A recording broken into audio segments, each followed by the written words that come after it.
Hello, boys and girls. Thank you for joining me for Walter the Farting Dog by William Kotzwinkle and Glenn Murray, illustrated by Audrey Colman. One of my favorite dogs that ever lived. His name is Jack, and he was my brother's dog, and he was amazing and strong, and he had special needs. His back legs didn't work, but what an amazing dog. Now we're going to look at a different dog, Walter the Farting Dog.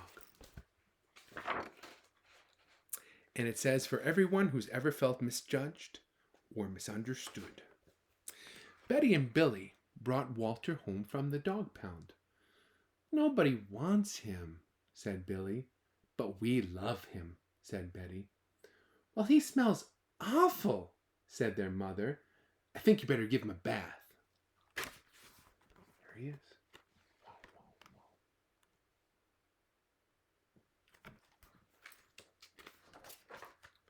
Mother walked in the bathroom and said, he still smells awful.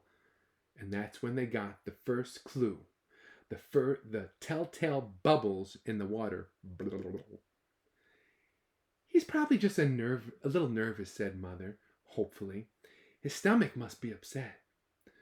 But Walter's stomach wasn't upset. Walter's stomach was fine. He felt perfectly normal. He just farted a lot. There's Walter. Still smelling. He did it when he bathed. He did it when he played with Betty and Billy. He did it when he walked around the house. He did it in the dining room. He did it in the kitchen. He did it in his sleep. There's Walter.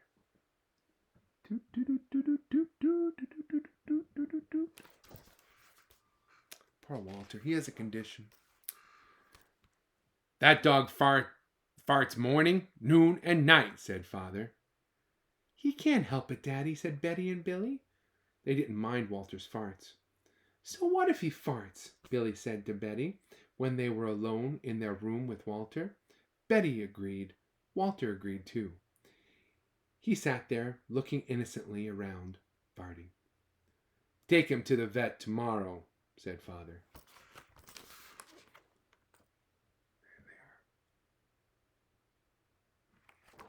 they are. Going to the vet, seeing the doctor. Farting, said the vet, or rectal flatulence, as we say in the medical profession. And he prescribed Walter a change in his diet. So he gave him some different food to eat. Let's see if it helps. Here's hoping.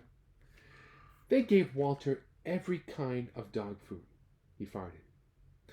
They tried him on cat food. They gave him hot dogs, hamburgers, and lettuce and tomato sandwiches. They gave him fried chicken. They gave him rabbit food. They made him a vegetarian. No matter what that dog eats, he turns it into farts, roared Father.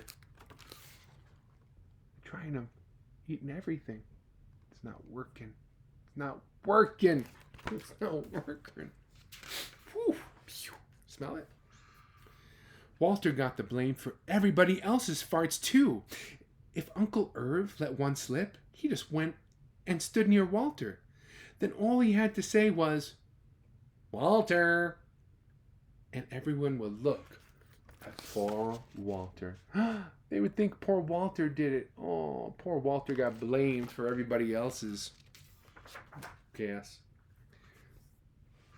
He has to go back to the pound, said Father. No, Daddy, please, begged Betty and Billy. Don't send Walter away. He goes tomorrow, said Father. They pleaded. Walter farted. It was all over. That night, Betty and Billy cried in their beds, and Walter looked at them unhappily. Oh, Walter, said Betty, you've got to start farting. Because Father is going to send you back to the pound tomorrow, said Billy. Oh, poor Walter. It's not his fault. It's not his fault. Walter knew how serious the situation was. He'd never see Betty and Billy again. He resolved to hold in his farts forever. When Betty and Billy fell asleep, he walked down to the kitchen to see if there was anything around to eat.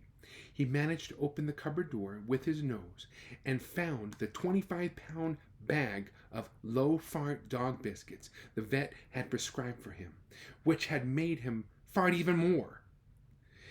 Even though he knew they made him fart more, he couldn't resist. He ate the entire bag. "Very tasty," said Walter to himself. I like how the box of biscuits says fart free, like fat free. Yeah. Poor Walter. He was just nervous. And then he went and laid down on the sofa. A gigantic gas bubble began to build inside of him. "This is going to be trouble," he said to himself nervously. He was afraid of what might happen if he let it go. He thought maybe the house would explode, so he kept it in. It wasn't easy. In fact, it was torture. But he had resolved never to fart again. His future depended on it. And as he lay there, with his tail wrapped tightly between his legs, he heard a noise at the window. Oh no. What was at the window?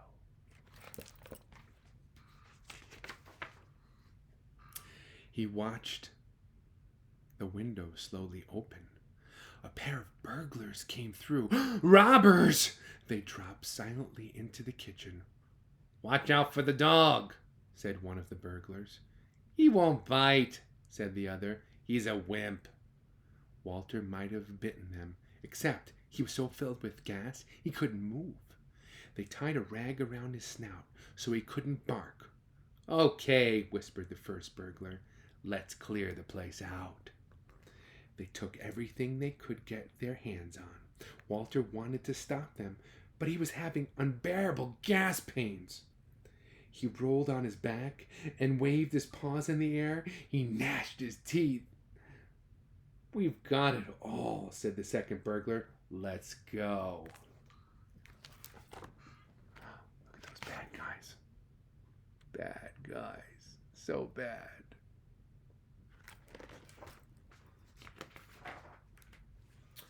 That's when Walter let it fly. It was the worst fart of his life. It made a tremendous noise and shook him across the room. A hideous cloud filled the air. The burglars clutched their throats, unable to breathe. With tears in their eyes, they raced for the window. They tried to grab their bag with all the valuables in it, but their arms were too weak. "Let's get out of here." Look at Walter shooting across the room. And look at the burglars. "I can't breathe. Get out of here. Hurry." They jumped out the window and ran up the block, choking and gasping for air. Still blinded by Walter's attack, they stepped into the headlights of an approaching police car. "Hold it right there," said the policeman. Bad boys, bad boys. What you gonna do? The cops got them. When Father and Mother came down in the morning, they found the open window, and they saw the bag with their valuables in it, and Walter was sitting beside it. He still had the rag tied around his snout. You'd have to say he looked heroic. "He saved the silverware," cried Mother. "He saved the VCR," cried Father. "Good dog, Walter. You're our dog, even if you do fart all the time." There's Mother and Father, so happy they have Walter. So happy. Good Walter, our hero. And so the family learned to live with Walter the hero dog. And that's the end of our tale. There's Walter and the family. And if you look over here, There's something sucking out the gas that Walter's making. What do you think they're doing with all that gas?